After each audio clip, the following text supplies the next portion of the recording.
Thanks so much for joining us for CBN News Today. I'm Ephraim Graham. He's become the face of Obamacare for comments he made about the stupidity of American voters. MIT economist Jonathan Gruber apologized for those words on Capitol Hill Tuesday, calling them glib and insulting. But he also insisted he was not qualified to comment on the political process. Heather Sells has the latest. Both political parties had a special fury for Jonathan Gruber, all based on comments he made about Obamacare, which spread across the internet. Call it the stupidity of the American voter or whatever. But basically, that was really, really critical to getting the thing to pass. You made a series of troubling statements that were not only an insult to the American people, but revealed a pattern of intentional misleading the public about the true impact and nature of Obamacare. As far as I can tell, we are here today to beat up on Jonathan Gruber for stupid, I mean absolutely stupid, comments he made over the past few years. Gruber's comments, said Ranking Democratic Committee member Elijah Cummings, were a PR gift to Republicans wrapped with a bow. Mr. Gruber, in a strange way, I kind of appreciate what you said in the videos because it seems to me for the first time someone came clean and told the truth. Gruber, for his part, apologized repeatedly. It's never appropriate to make oneself seem more important or smarter by demeaning others. I knew better, I know better, I'm embarrassed, and I'm sorry. But Gruber also insisted he was unqualified to comment on the politics behind the legislation he helped to craft. I'm not a politician, nor a political advisor. Republicans weren't buying it, and they pressed him to detail just how much he was paid to help put together the president's health care plan. What I'm asking you is how much money did the taxpayers, state or federal, pay you to have you then lie to them? That's what I want to know. During some 5 hours on the hot seat, Gruber worked hard to promote the legislation he helped to create. I behaved badly, and I'll have to live with that. But my own inexcusable arrogance is not a flaw in the Affordable Care Act. Plenty of Americans have already found the flaws, however. The latest Gallup poll shows a record low 37% approve of Obamacare, while a record high 56% disapprove. It's one reason why the Democrats took such a beating in this year's midterm elections, why New York Democratic Senator Charles Schumer called passing Obamacare in 2010 a mistake, and why the political theater around Gruber just magnifies what has become a significant political problem for Democrats. Heather Sells, CBN News. The House is taking its first look at a massive $1.1 trillion spending bill, and there's disappointment on both sides of the aisle. Conservatives are not happy because it fails to challenge the president's immigration orders, and Democrats feel it weakens the 2010 Dodd-Frank financial regulations. The more than 1,600-page measure was unveiled late Tuesday. A House vote could come Thursday, and with support from top leaders in both houses, the legislation is expected to pass. The Senate's controversial new CIA torture report says the spy agency's harsh interrogation methods did nothing to make America safer after the 9/11 terror attacks. But President Obama's own CIA director is still defending the now banned methods, saying they did prevent terror attacks and save lives. The tactics included sleep deprivation, waterboarding, and other harsh treatment of terrorism suspect. At least one Senate Republican is supporting the release of the report. Senator John McCain was tortured while in captivity during Vietnam War. I know from personal experience that the abuse of prisoners will produce more bad than good intelligence. It's about who we were, who we are, and who we aspire to be. Meanwhile, 3 previous CIA directors have created a website in response called CIASaveLives.com. And critics say the Senate Democrats' report is incomplete because they did not talk with everyone involved in the interrogation program. The Obama administration has been lax in enforcing deportation of undocumented immigrants, according to information from the government. Immigration officials released nearly 31,000 foreign criminals into the U.S., and the administration only repatriated less than 1% of the 12 million undocumented immigrants in the U.S. in the year leading up to this October. According to a federal document report by the Daily Caller, some critics like Alabama Republican Senator Jeff Sessions says the president has destroyed the immigration enforcement process in the U.S. Last night, President Obama defended his decision to bypass Congress and issue an executive order on immigration, but he faced tough questioning from Jorge Ramos, an anchor with the Univision network. Excuse me. Even on March 2011, on a Univision town hall meeting, you told us, and I quote, "With respect to the notion that I can just suspend deportations through executive order, that's just not the case." Well, that's exactly what you did. No. Why did you change your mind? No, because Jorge, at the time, and I can run back the tape on your questions and some of the questions in that town hall, the notion was that we could just stop deportations, period. And we can't do that. What I've said very clearly, consistently, is that we have to enforce our immigration laws, but that we have prosecutorial discretion given the limited resources, and we can't deport 11 million people. The measure would grant deportation relief and work permits to millions of undocumented immigrants. Republicans want to use their authority over federal spending to force the president to roll back his decision. Typhoon Hagupit ripped through the eastern island of Samar in the Philippines this weekend. Thousands of homes were destroyed and at least 22 people were killed. Lucille Toulousan has more on how CBN's disaster relief is lending a helping hand to those in need. Typhoon Hagupit lingered for 3 days in the Philippines, leaving at least 21 people dead and affecting 2 million people. Areas that were ravaged by the monster Typhoon Haiyan last year were hit again by Hagupit. But because CBN disaster relief staff are still helping rebuild these areas, they were able to respond quickly to victims of Hagupit as donations of relief poured in. They are the volunteers from the different local partners of CBN disaster relief, and they've been here even before the storm, repacking bags of rice to be distributed to the different affected areas. Even within 24 hours after the storm hit, we have people on the ground feeding, giving relief, and doing medical missions. One key factor for the low incidence of casualties and injuries is the preparedness of the people, whereby CBN disaster relief was very much a part of. In one community, CBN disaster relief staff led some 200 people to seek refuge in a cave. Typhoon survivors are grateful for the different CBN disaster relief projects that are very useful in the aftermath of the storm. Wells and water chlorinators have already been in place, and which now provide clean water for them. Recipients of the houses that CBN provided for the victims of Typhoon Haiyan are very happy that these houses withstood the strong winds and rains brought about by Hagupit. As more affected areas are identified in the days ahead, CBN Disaster Relief will continue to meet the needs of the typhoon survivors, especially that Christmas is just a few days away. Lucille Toulousan, CBN News, Manila. A new billboard campaign promoting the Noah's Ark theme park in Kentucky has a message for those who oppose the project. Quote, "To all of our intolerant liberal friends, thank God you can't sink this ship." Answers in Genesis, the group behind the Project Ark Encounter, is moving forward with the project. The group is also answering questions about using taxpayer money for the park.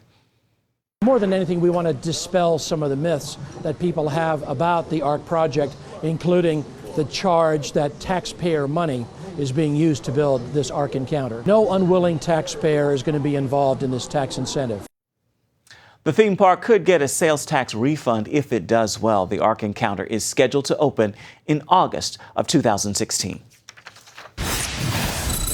Coming up, the Dead Sea Scrolls go digital. See the amazing new app that gives you a first-hand look at the oldest surviving pages of the Bible.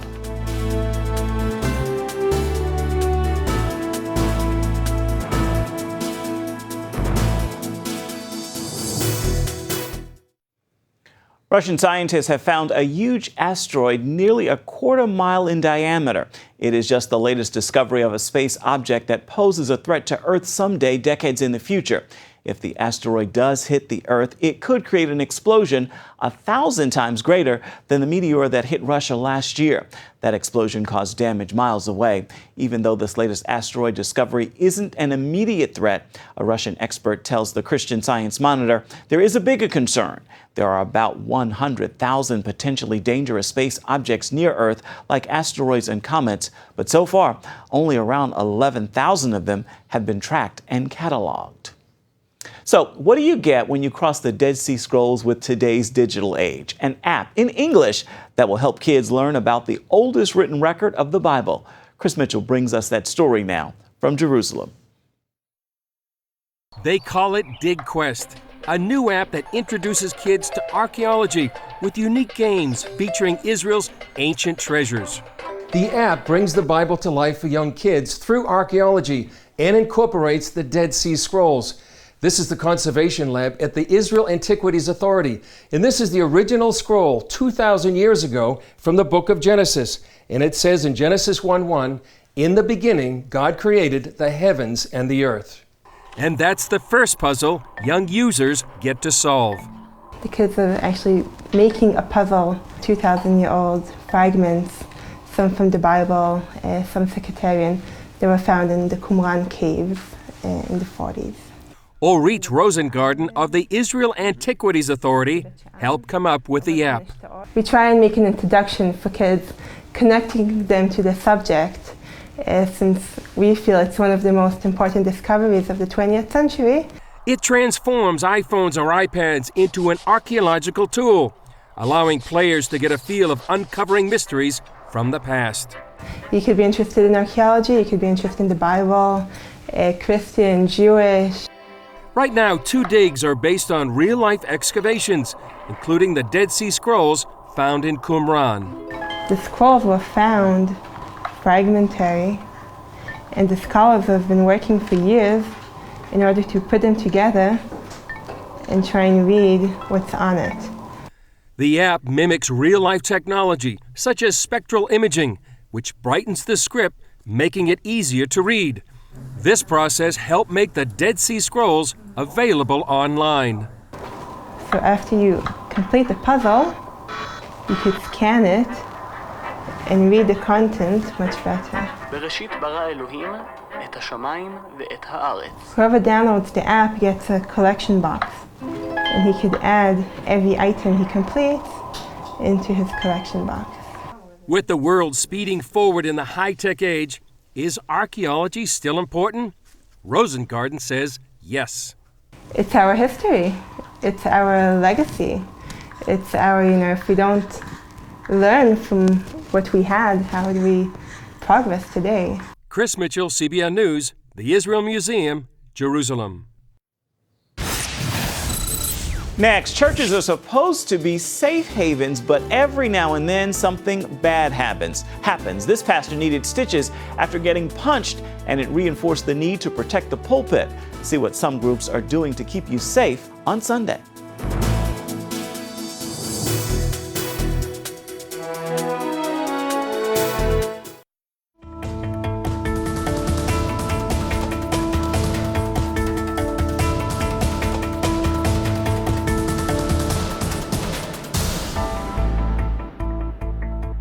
Two men are facing charges for setting 3 Delaware churches on fire last week. Fire officials say the men, Alex Harrington and Joseph Skolacek, set the fires over a 4-hour period. The churches targeted were Healing Hands Christian Church, Manship Chapel, and the Laws Mennonite Church. The damage to all 3 churches is estimated at about $86,000. No one was hurt in the fires.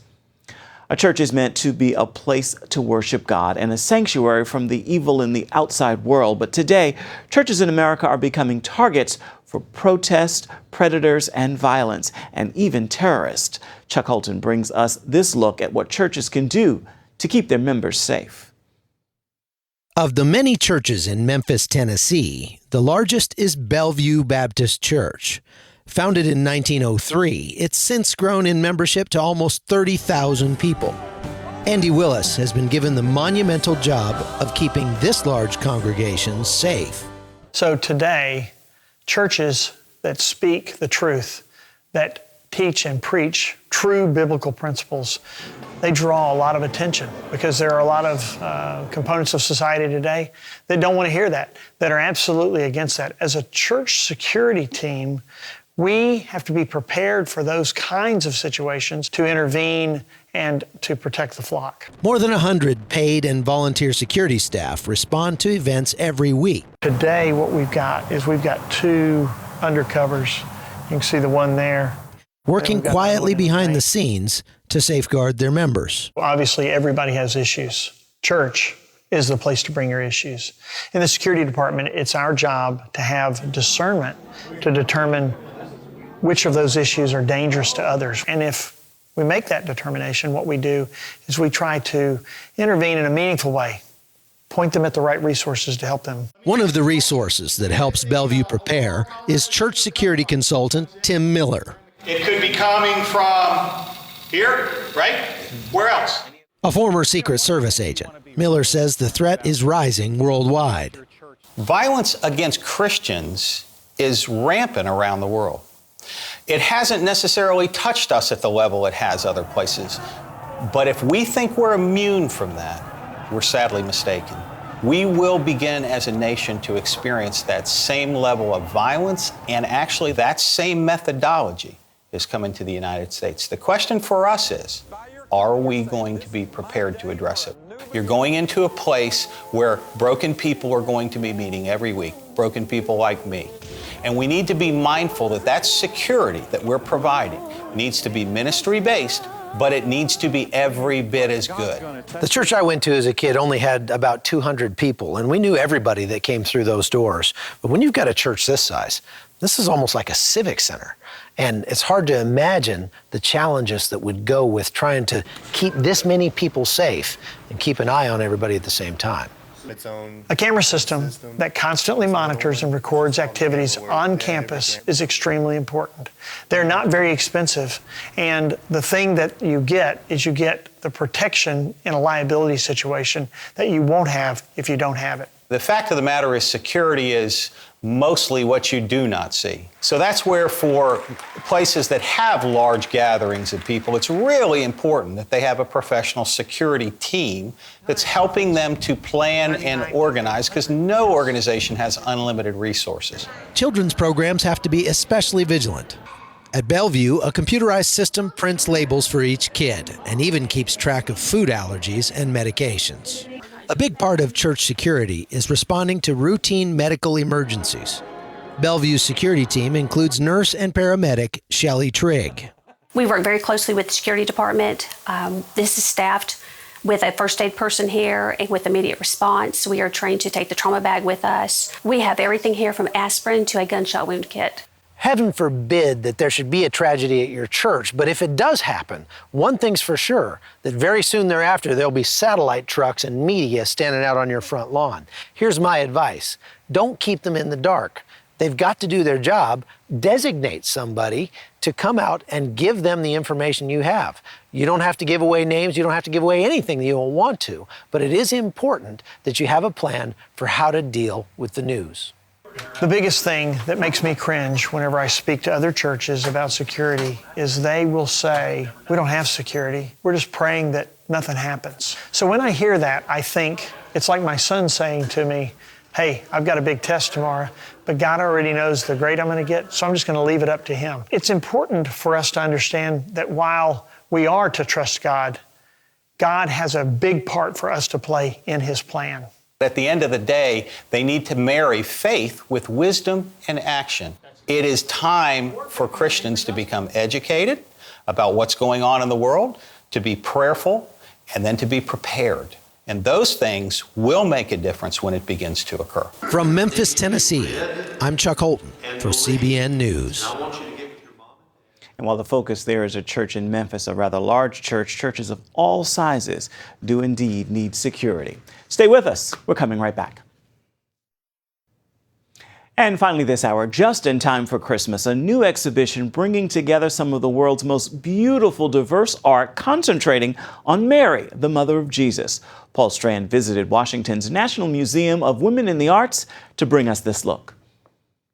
In the book of Luke, the angel Gabriel brings good news that changes the world forever, saying to Mary, "Greetings, you who are highly favored, the Lord is with you." Now the mother of Jesus is being honored with a special art exhibit in our nation's capital. These works of art come from the Vatican, the Louvre, and the Uffizi in Florence, as well as private collections. Monsignor Timothy Verdon, a foremost scholar on Mary, said American audiences expect to see strong and complex women in their literature, shows, and films. But they may be surprised to find artists of the Middle Ages and Renaissance portray Mary that way. there was a similar interest in the woman as a figure of courage, the woman as a figure of individuality, the woman as capable of a range of thought and of feeling that perhaps is never represented in a comparable way in men. Many of the works show the early joy-filled days of Mary with her newborn son. Here she's called Madonna, which simply means Milady. On the other hand, several works concentrate on that hard, harsh day when Mary had to stand by helplessly as her Jesus was slain on a cross. All will be on display in Washington's National Museum of Women and the Arts till April 12th. Believers over the centuries have loved Mary not just because of who she is, but her faith and her words of wisdom. When we first see her in the scriptures, she's saying, "Be it unto me according to thy will." And she gives us probably the best advice of all about how to relate to Jesus. When she told a group of men in John 2, "Do whatever he tells you." Paul Strand, CBN News, reporting from the National Museum of Women in the Arts. Thank you, Paul. That is going to do it for CBN News Today. You can find more of our exclusive coverage of the issues you care most about at cbnnews.com. Want to hear what you think about the stories you've seen here today? You can do it on Facebook or at CBN News on Twitter. Hope you'll join us again right here next time. Make it a wonderful Wednesday, everybody.